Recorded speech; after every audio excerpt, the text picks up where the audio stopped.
There's so much information coming out so quickly and trying to get it to people. And I really, really, really appreciate the page that the Department of Libraries set up early on. I've been using it and watching the updates, and it's so great to have you as a filter. So thank you. You're welcome. I'm glad that's helpful, and we will keep updating it as we learn more things. And we did feel like that was a better way to do it than always writing things on the listserv, because there's just so many sources coming in. So I'm glad we can be helpful in that way.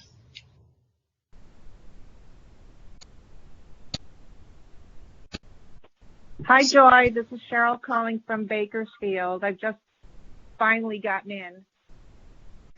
Welcome. Glad you got in. So, Cheryl, we'd love to hear how you're doing, but then if you could also share some of the things your town is doing and that you're involved with in your town. I think that's such a powerful way that you've gotten the library involved and that you personally are involved with some of the work the town's doing, and I think it would be helpful for other people to hear about that if you don't mind. No problem. So what our town has done is we created our own website called bakersfieldstrong.org, and this is mainly so that people who may be on the fringes but still have internet can connect with whatever resources they need to, whether it be local, state, national. Where the library is concerned, unfortunately, my trustees have just banned me from the library. And I'm really depressed about that.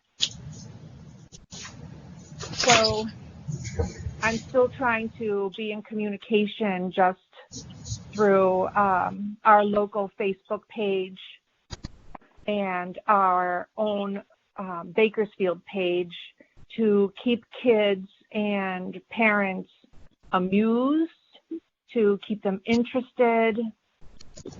One of the things that I'm allowed to do is, because my other job is with the Smuggler's Notch Resort, I have access to the small grocery that's there, and my boss there is so great. She has allowed me to have access to whatever produce is there, and I have been delivering it to people who are way too vulnerable to even go out.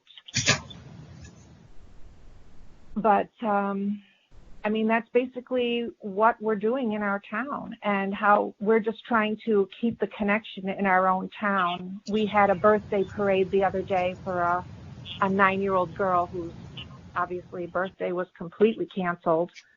But we had 25 people show up at the school and line up with signs on our vehicles, and drove by her house beeping and waving. That is really wonderful. We're just trying to keep everybody really connected, because it's so easy to feel isolated in your own home.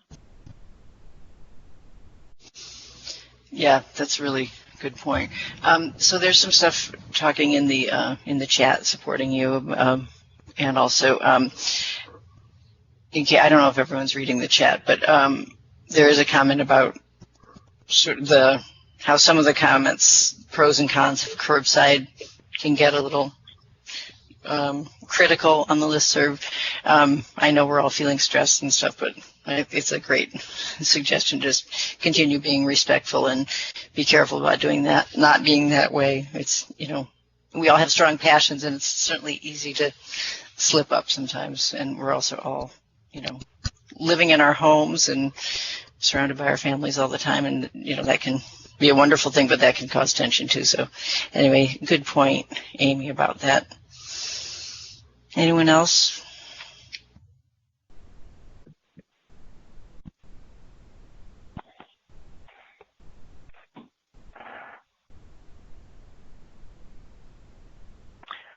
Well, I'll step in. This is Ian Gothier from the Aldrich Public Library, and this is my third day working from home, so still learning the ropes. it hasn't been too difficult yet because we have had some virtual story times going up, and we pre-recorded them, so they're scheduled to go up, so we don't need to worry about them until April 7th at this point.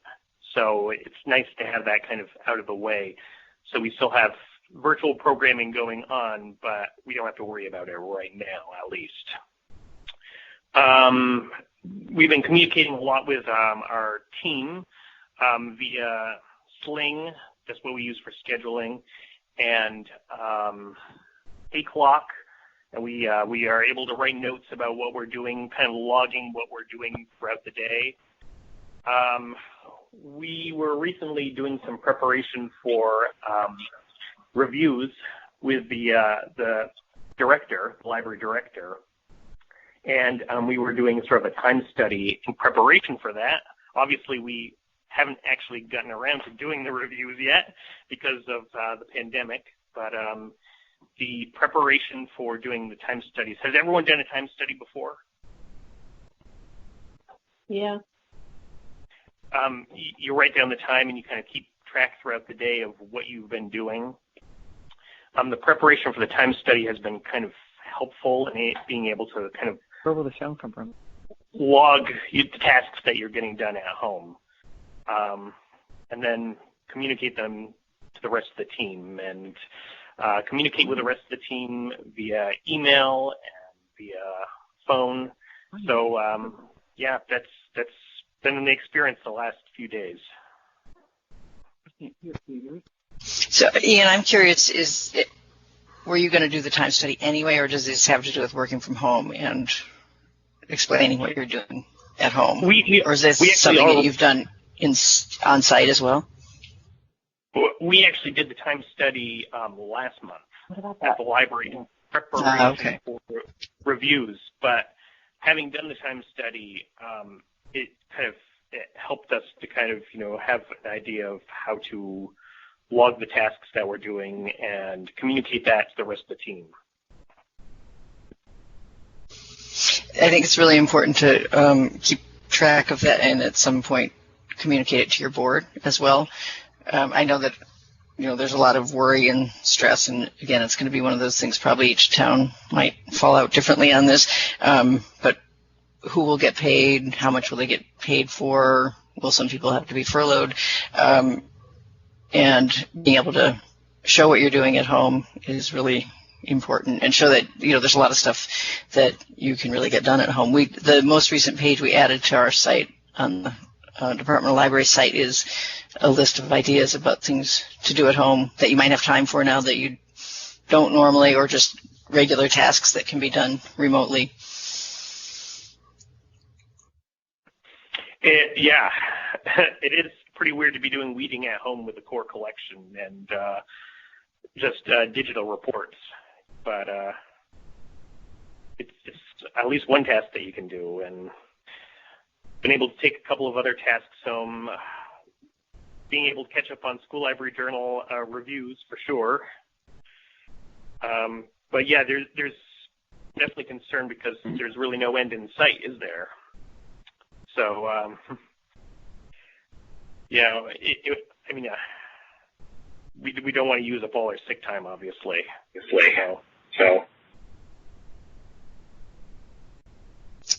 Right, and there's a question in the chat, what to do if your board is MIA, asking for a friend. I don't know if other people have insight on this, but my guess would be they might be MIA just because they're overwhelmed by personal things. I don't know. There's just an awful lot going on. What if they know somebody who's sick, or if they're sick?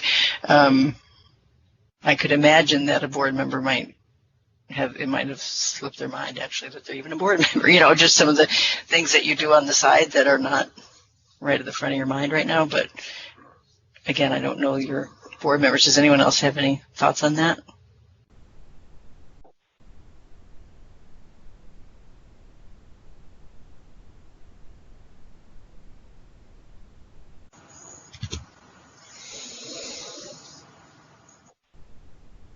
We haven't been engaging our board very much yet. We kind of have just been settling in with staff. So this is Jennifer in South Burlington, so I don't have anything to contribute to that.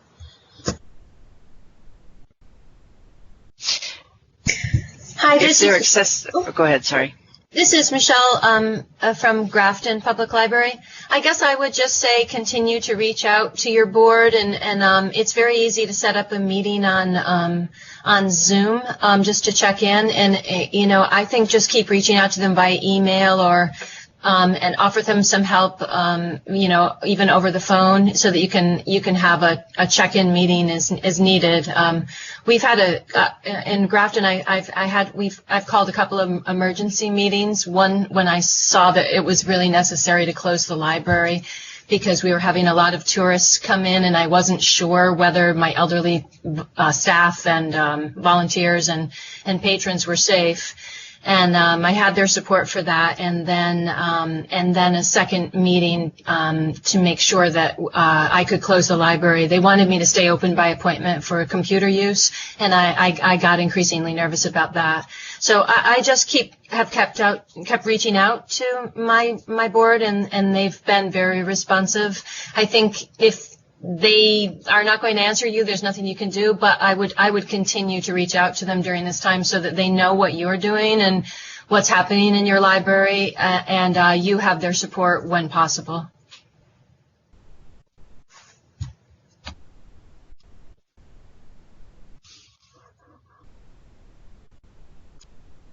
Anyone else? I'm going to move on to the next slide. So, as it turns out, the next slide has a picture on it. Okay, that's good. So Betsy's already. Well, so Laura's actually off today, but I'm sure you will hear from her, and she'll have ideas. So, at any time, if people want to go back to, you know, what they're working on, or questions, or, you know, just saying how they are, that, you know, feel free. But I would like to know if you have ideas about how the Department of Libraries can help you. But before that one way I think that the Department of Libraries can help you is to show pictures of our pets. So for those of you who are on the phone and can't see, there's a picture of my puppy Jasper, and he's actually 7 months old now, but this is one of my favorite pictures. He's sitting in a perfect little puppy sit, and his head is tilted a little to one side, and he's a lovely goldenish color and really kind of adorable. And there will be a cat picture also. This is a balanced sort of organization. We try our best for, you know, to be inclusive and embrace equality. So what are some other things that the Department of Libraries could do to be helpful besides show pictures of our pets? Well, I'll have to show you some pictures of my goats at some point. Yes, please.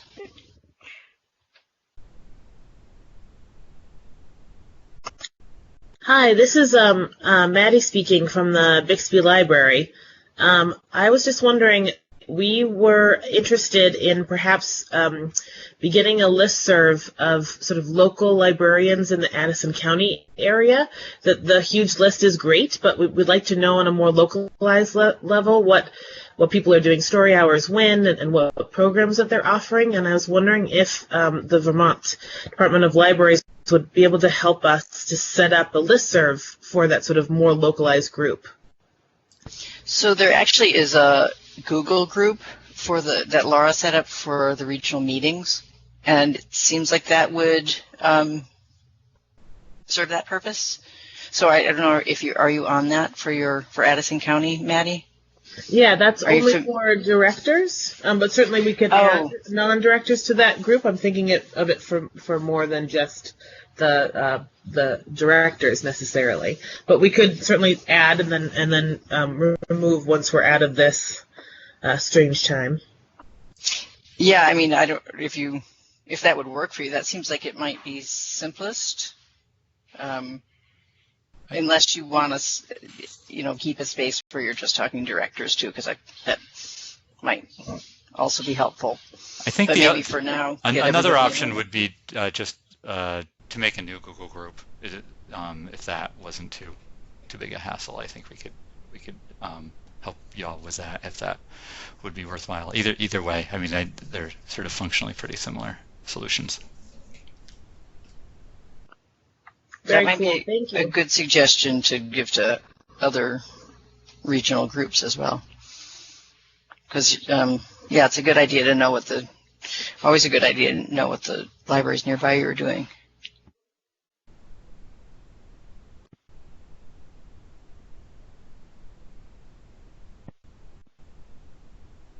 Hi, this is Cindy from Manchester Community Library, and we have been transitioning some of our programming to Facebook Live, GoToMeeting, and actually we have a really wonderful community mindfulness program that's going on now that is transitioned to Facebook Live. And you can check our website to take advantage of that. But I was wondering if maybe the Vermont Department of Libraries could have a centralized list of links to virtual programming. I think that would be great. You're talking about Vermont specific? Not necessarily. Maybe there could be a Vermont section and a countrywide section. So, Josh, don't we kind of have that? Am I not characterizing that link we have correctly? Well, we have a couple things. We have the Vizsla one, I think, is maybe what you're referencing. Vizsla developed one, and that might, but I'm not sure that it certainly doesn't capture the local stuff, I would say, right now.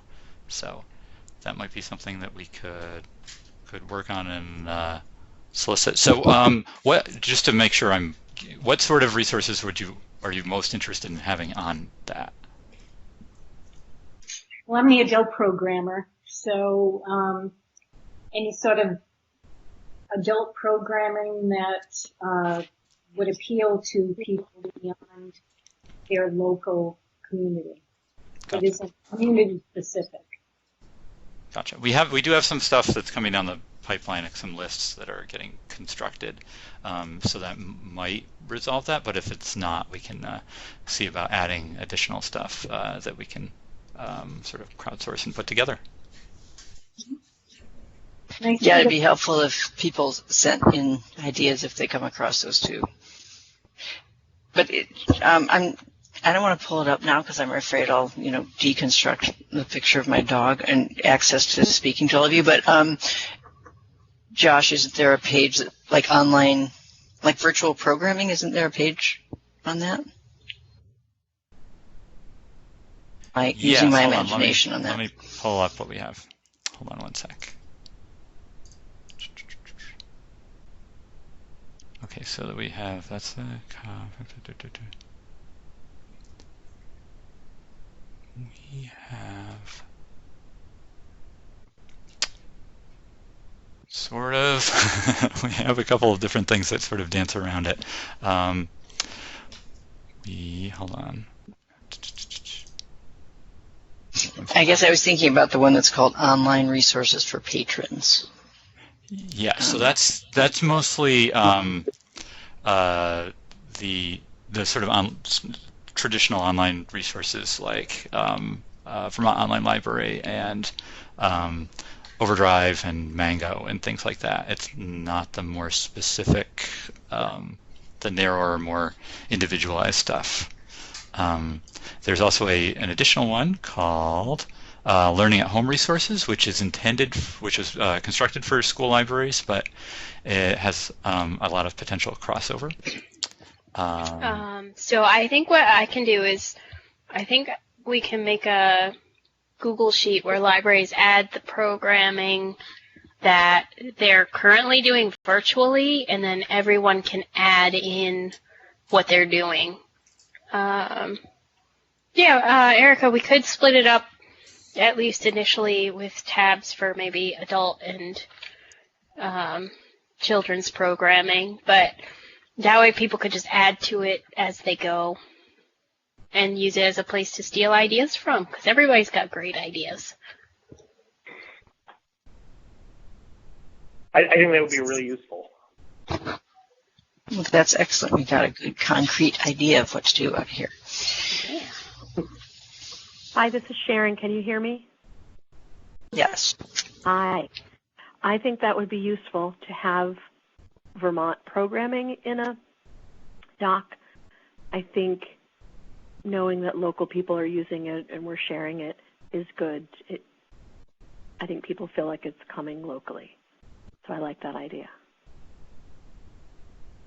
We all do different things, too. Right. So it's really nice to have a large variety.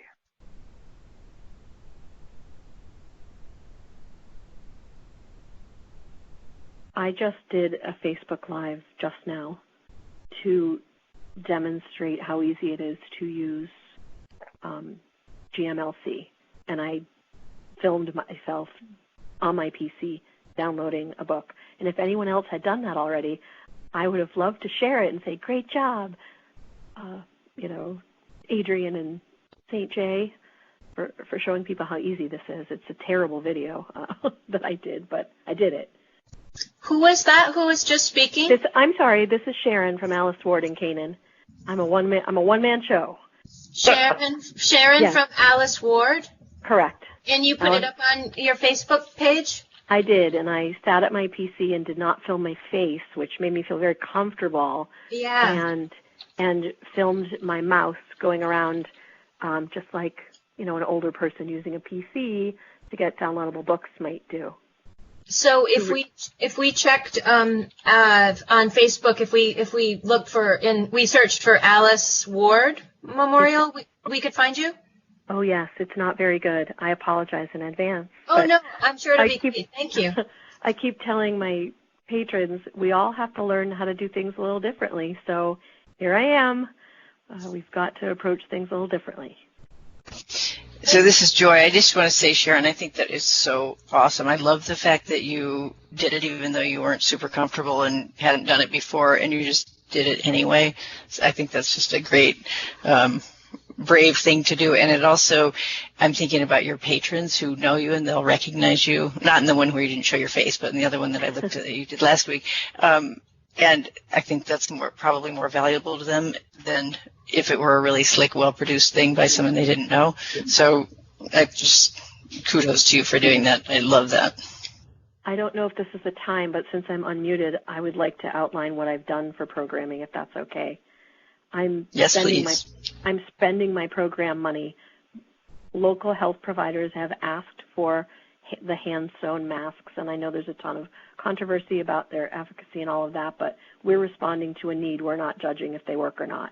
I have a sewing group on Mondays that I have the materials purchased for my programming budget for 1,200 of these masks and people who will sew them. I also contacted Bauer Hockey Equipment in Canada. They're making shields instead of hockey equipment, and I applied as a community partner to distribute them to our health providers. I'm also encouraging people to do journaling because this is history. I think children journaling and adults journaling will be important in our libraries down the road. I'm hoping to do a Zoom any book club the night of our book club. So any book you're reading, you can call in. And I love, love, love the calling your patrons idea. And that's all I have to say. That's a really cool idea. I like the Zoom idea. I've never used Zoom, so away we go. You could do it.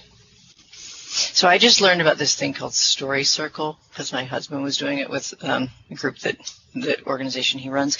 And basically it's sort of Moth Hour-ish, except that everyone has the same topic. And usually it's done in person where they come up with a question and then each person tells a story about it and then they kind of analyze how it goes and the different perspectives. So that's actually on our list of ideas you can do while you're teleworking, and there's a link to how to do it on there that can explain it way better than I did can, since I just learned about it 2 days ago. But Marie, I think you're on here. It reminded me a little bit of a Socrates Cafe kind of a dynamic, because it's like an essential question, and there certainly are lots of essential questions to be pondering right now, and it could be done for intergenerationally or different ages. So check that out on the Projects While Teleworking page if you'd like.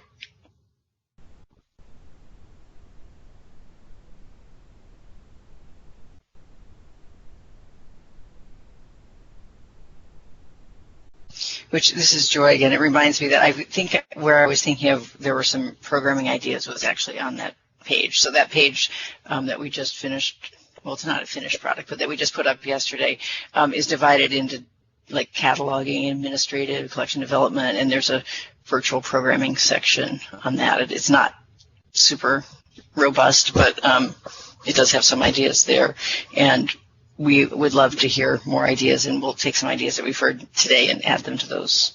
So thank you, and let me know any time that you think of things that could be on there that could be helpful to other people, and I will add them.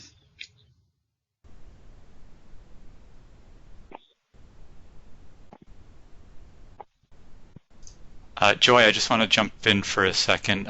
April, if you look in the chat, those of you who are not on phones, April just put together a quick spreadsheet we might be able to use to capture virtual programming that libraries are doing. And if people take a look at it and have suggestions or thoughts, please let us know.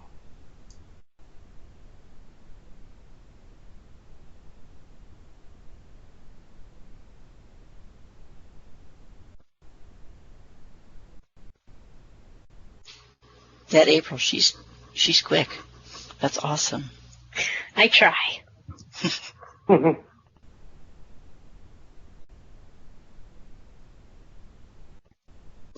So go ahead. Oh, it's Barbara from Windsor.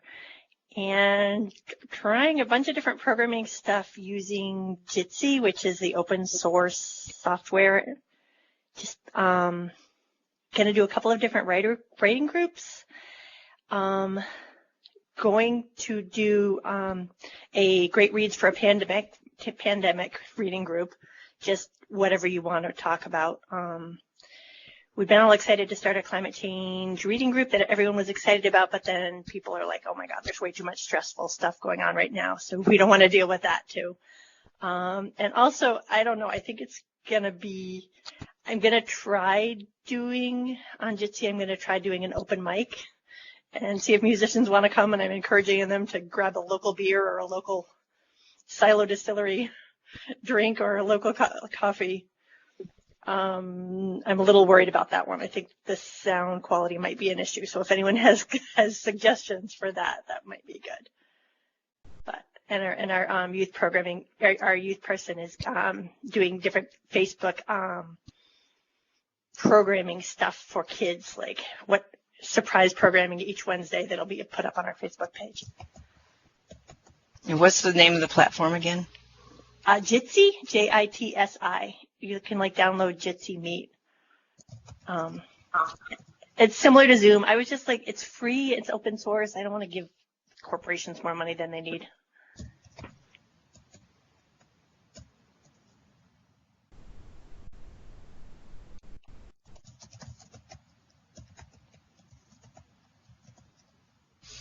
So Marie, can you elaborate? Are you not even able to access the budget that was already approved, like before this all happened? Like, can you, or you just can't spend anything more, or you can't spend it all right now? I'm referring to something in the chat where the budget has been frozen, or spending has been frozen.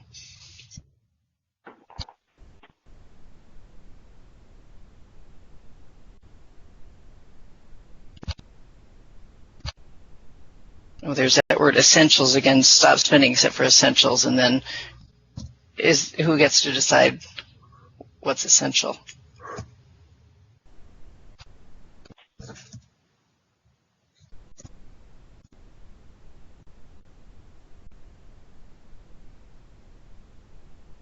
Yeah, and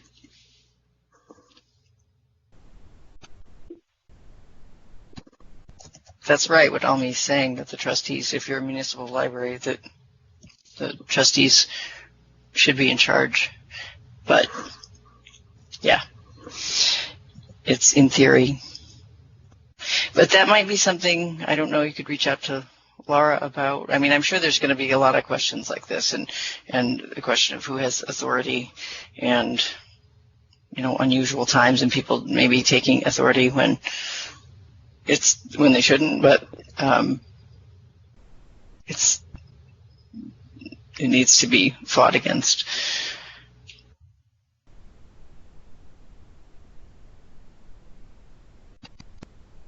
Yeah, Lauren just made a really good point that after this is over, those of you on the phone might want to read the chat, because there's a lot going on over there, which I'm sometimes trying to just respond to and explain. But yes, it is being recorded, and the chat will be recorded as well.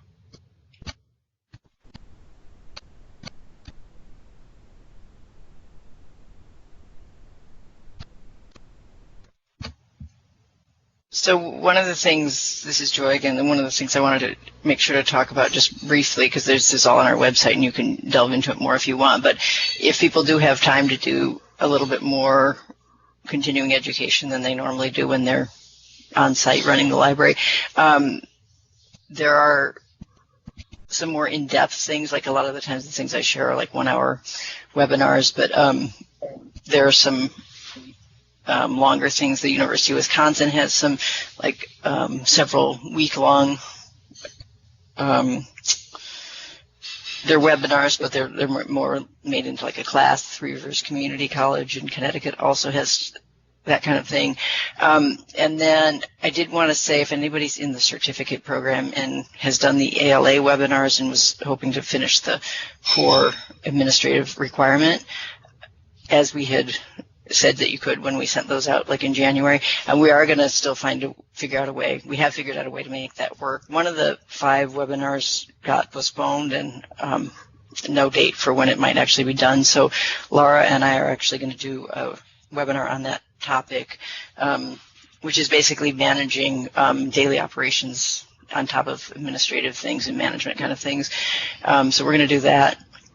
And then we are going to do the Vermont specific, one webinar on Vermont library governance, and then another one on budget and finance. And so we're going to get all that in by the end of May, so people can finish up that requirement if they need to.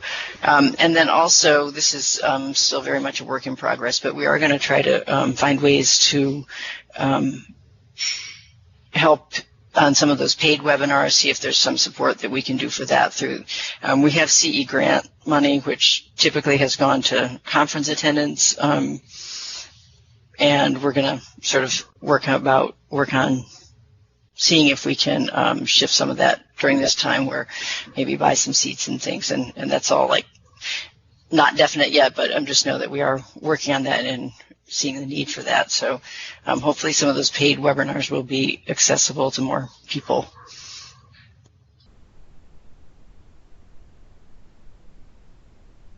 This is Almy in Waterbury. I thought I would share something that Waterbury's doing. If you're finished with that part, Joy, I didn't want to interrupt.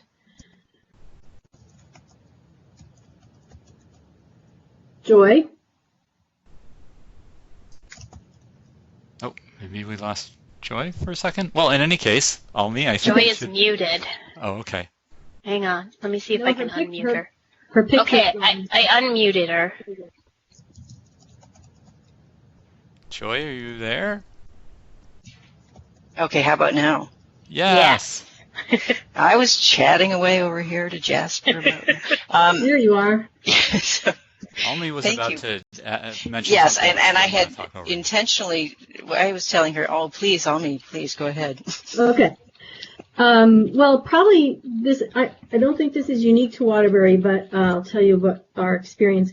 So we had seen a lot of posts on Front Porch Forum, as I'm sure a lot of people are, about people who are willing to assist other people during this. Like, I can go get groceries for somebody, or, let me know if you need any. help. And so a number of groups in Waterbury got together and worked together to set up a Google form, and it's called Waterbury Cares, CARES, which stands for something.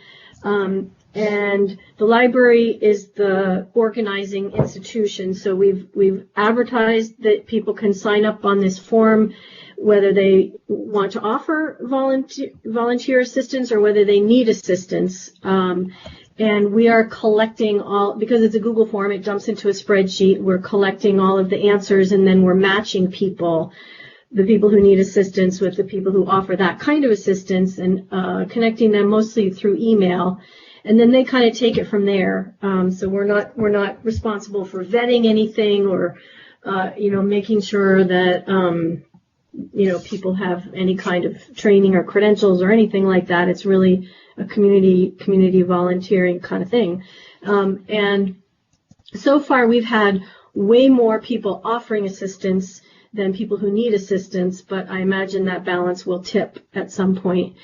So we have about 90 forms have gotten returned. We also put out, before the stay-at-home order, we put out paper forms in different spots in the community for those folks who aren't on the internet. And the senior center is delivering them with the Meals on Wheels as well. So it's been an interesting project, and it's really hyper local. It's just Waterbury and Duxbury. That's awesome, and it's awesome that the library is so involved. April, could you say some of the things that you've typed in the chat about ILL, just in case people are, the people that can't see that? I can. So someone asked if the interlibrary loan is completely shut down. That's still a library by library judgment. We have not shut down the interlibrary loan system. I have asked people if they're closed to interlibrary loan, just put the dates in their participant record in Clover so that it doesn't go there and sit with them. And we are still processing requests for out of state. So the courier program is shut down, but interlibrary loan is not completely shut down. Thank you, April. And also, I would like to say publicly, thank you, April, from Michelle and Grafton, for rescuing me so many times with ILL. You're welcome. It's good to hear your voice.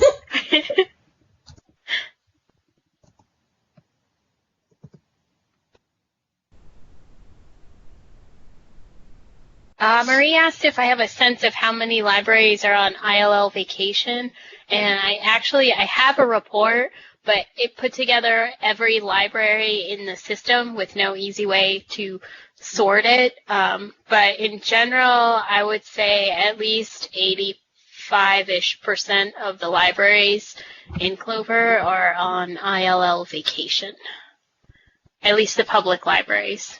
And I'm just assuming all of the school libraries are closed. So there's also a question in the chat about online resources and comparing them, and also using Overdrive Advantage to the best advantage. Josh, would you be up for talking about that? Yes, though I'm not. I'm going to just ask questions and not give answers because you all have a better handle on it than I do.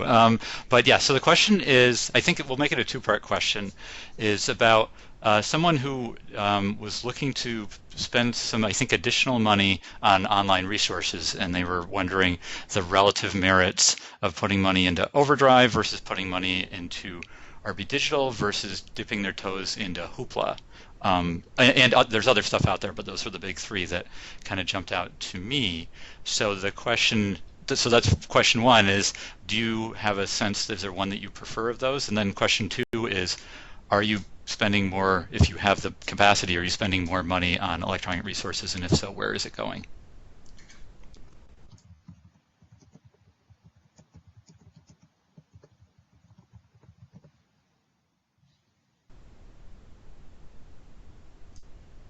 So for those of you who can't see the chat, Almi from Waterbury says all of her book budget for the month of April is on Advantage, Overdrive Advantage.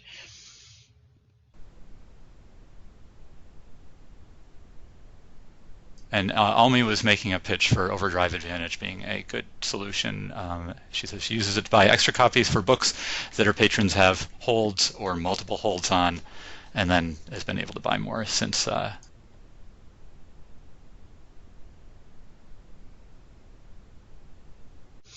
And Josh, I think I read in your email answer that it is possible to buy extra books on RB Digital as well, right?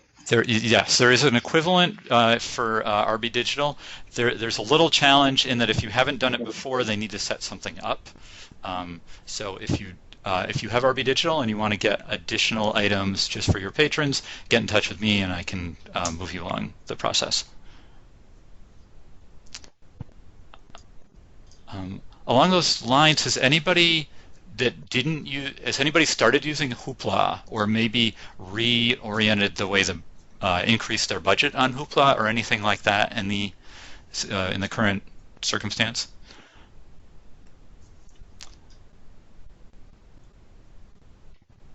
I'm going to read.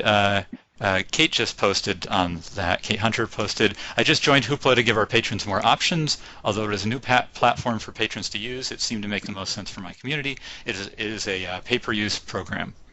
And that's one of the positives and negatives of Hoopla is eventually it is pay-per-use, so you're paying every time that a patron checks anything out, but it can be a little bit easier to scale up than, for example, getting a new Overdrive account or getting a new RB Digital account, because you just set up the amount that you want to spend on it and you just come running. And then let's see, so we have another suggestion also that Canopy is, a couple suggestions. Canopy is a good resource on that. Canopy is video streaming predominantly. And that works much like Hoopla. It's a pay-per-use model, so you can just kind of jump in and figure out what you want to do on that. Hi, this is Kat from Moncton, Russell Memorial Library, and the college, Middlebury College. Our Moncton library is so small that we actually held off purchasing anything until we get an idea of how long this is going to last, but we've been focusing on, we got Tumble Books, which was offered free for however long this lasts. We put up links to Audibles, freely streamable audiobooks for kids that's going up right now. We've been just trying to push as many free resources into places where our patrons can access them as possible. So this is Joy. Does everybody know Audible has a promotion going on where kids 0 to 18 can get certain items for free right now? It's not everything, but and then also AudioSync from is about to start up again. That's a thing through you can get free audiobooks through Overdrive. It's run, I think, by AudioFile magazine, and they do this actually every summer. So keep your eyes open for that. It's designed to keep kids listening/reading over the summer. But anybody can do it. You don't have to be a kid. And they usually pair a contemporary book with a classic. There's 2 a week, and you have to just do them during that week. But then you keep them. So it's a really super good resource to tell your patrons about, even in regular times, but especially now. And also, Kindle Unlimited is free right now. And there's a question there, do you all think it's legit to remind Amazon Kindle customers that they can lend their content? Any thoughts on that?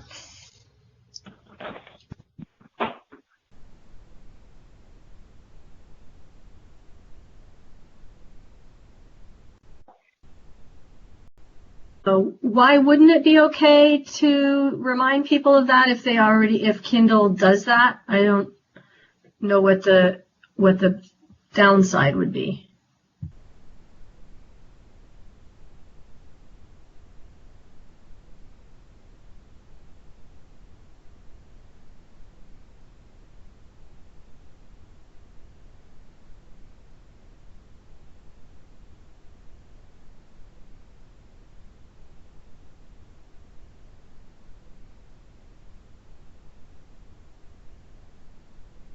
it might be a ethical problem. I know Amazon's been facing a lot of flack for poor handling of their warehouse workers and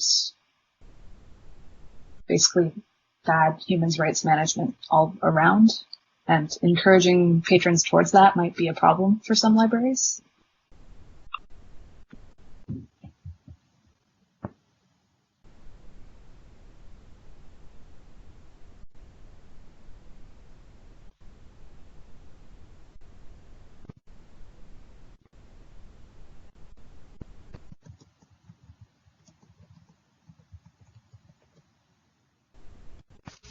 So there's a question on the chat about what are you doing with incoming books.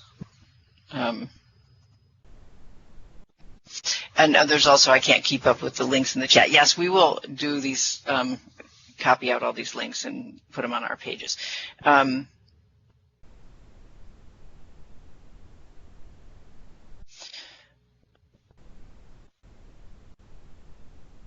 Yeah, so there's a link to an American Libraries Magazine article about how to sanitize collections. There's also been a fair amount of talk about just stopping deliveries and how to do that. Through ALA has some information on that.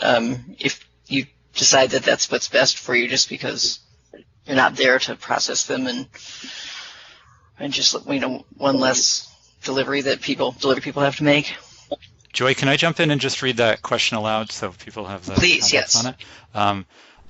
Sharon let's see. Yes, Alice Ford said, I have two. My trustees instructed me to cancel incoming book orders because they could have been packed by somebody with illness at Baker and Taylor or Ingram. I feel like 5 shipping days in a box. I am safe. What are you doing about incoming books? Are you unpacking them? And as Joy said, incoming books maybe are dropping off at this point, but what have folks been doing with stuff that they've received in the recent history?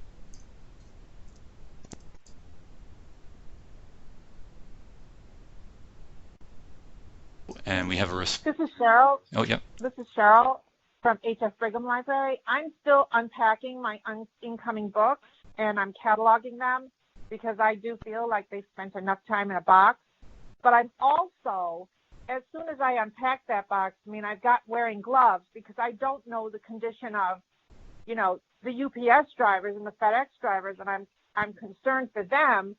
So, they drop it off on our porch at our library with gloves. I take it with gloves, unpack it, and as I'm unpacking it, I actually spray the whole box before I open it with Lysol, and then I open the box, spray the paper inside, I do a constant, Lysol spray, close the box, Lysol spray, close the box, so that I feel like it makes me feel safer. I'm hoping that it makes the whole situation safer, but I am continuing to unpack books I've ordered and movies that I've ordered so that when this whole thing is over, or it, backs off a little bit or something, that my books are ready to go, because sadly, my budget cannot do Overdrive Advantage. I can't pay for any additional content with our budget. So we do count on things that are free for our patrons.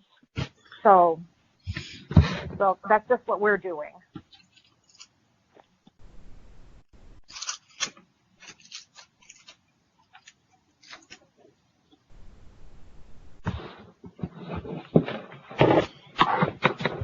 So it looks like there are a lot of responses in the chat about what to do with books as they come in, and people are using a variety of different approaches, from washing regularly to washing regularly and allowing them to sit a period of time somewhere between 24 hours to up to 2 weeks.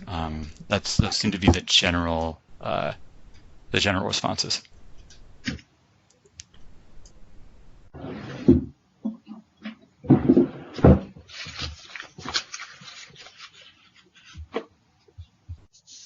Hi, Joy. Yes. Hi, this is Rebecca Goldberg from Fletcher Free Library in Burlington.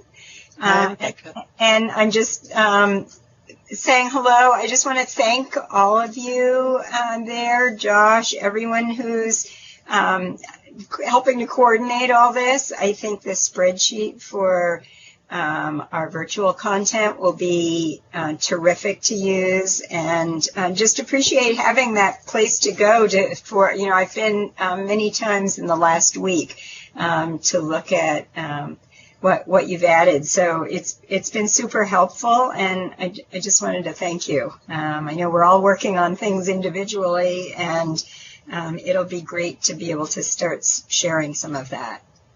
So. Well, thank you. It's been very helpful for us to have all the input from librarians too. So we're in have time and capacity in some ways that you don't usually to collect and gather. And we're happy to share that. I just wanted to say something about the Harry Potter question. So J.K. Rowling has actually given teachers, and I think that maybe librarians, your teachers in a way, to read the Harry Potter books aloud. So, I mean, that would be an awful lot of reading, but that you could crowdsource that for your patron who wants to hear all the books, maybe. It could be a fun project. But anyway, the copyright of that is, you're fine in that respect, at least during this crisis. I've also found that, just going to a lot of the publishers' sites, it's amazing how they're reaching out and making it very easy for permissions, for copyright permissions.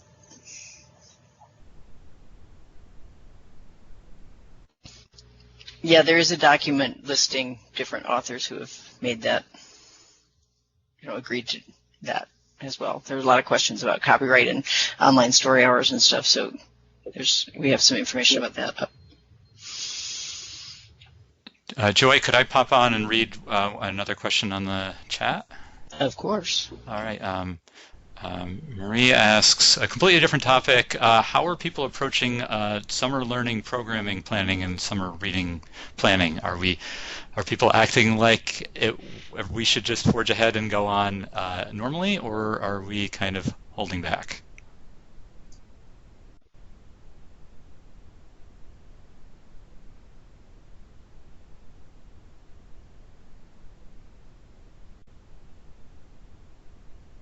I do know that there's an upcoming PLA webinar about that I'm going to try to find the link for right now. I'll send it out, but I'll see if I can find it right now too.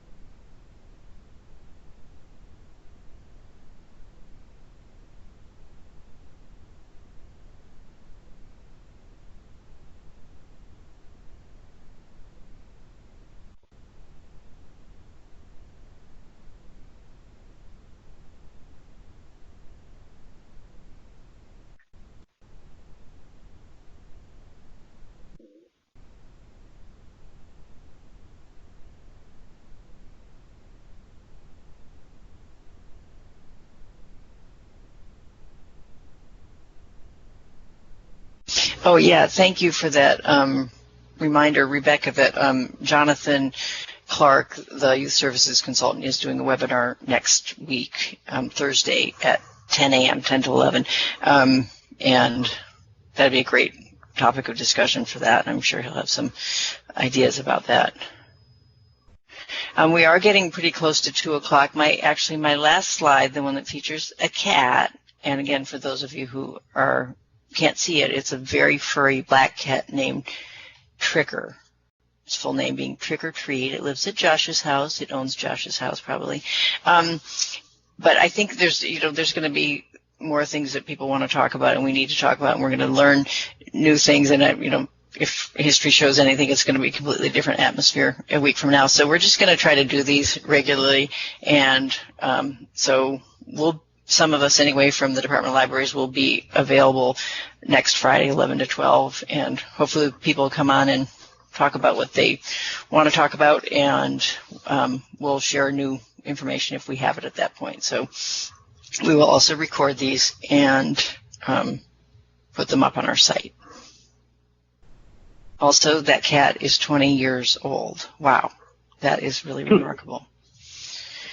Thank you, everybody, so much for joining us for this. And again, it will be recorded. It is recorded. It'll be up on our website at some point. And we will do another session next Friday, April 3rd, 11 to 12. So hope to see some of you then. If you have ideas or topics you really want to make sure we cover, please email them to me, and I will try to get information on them or make sure we talk about them when we're. Can you just, can you or Josh just mention where on the Department of Library's website all these links will be? Yes, it's actually on the. Well, Josh, you can probably pull up the thing. You're going to compile the links. Actually, it's on one of these slides. It's right here. So yeah, it'll end up linked off the COVID page. But okay. we'll once it's up and running, we'll let everybody. We'll send it out on the listserv as well, just to make sure everybody sees it. Okay. Thank you very much, both of you. All right. Bye-bye. Thank you, everybody. Thank you very much. Thanks all. Thanks, Josh and Appreciate April. it. Thank you. Bye, everybody. Thanks. Sharon Thanks. signing out. Thank you, guys. Bye. Thanks for all the great ideas, everybody. Goodbye. Bye-bye.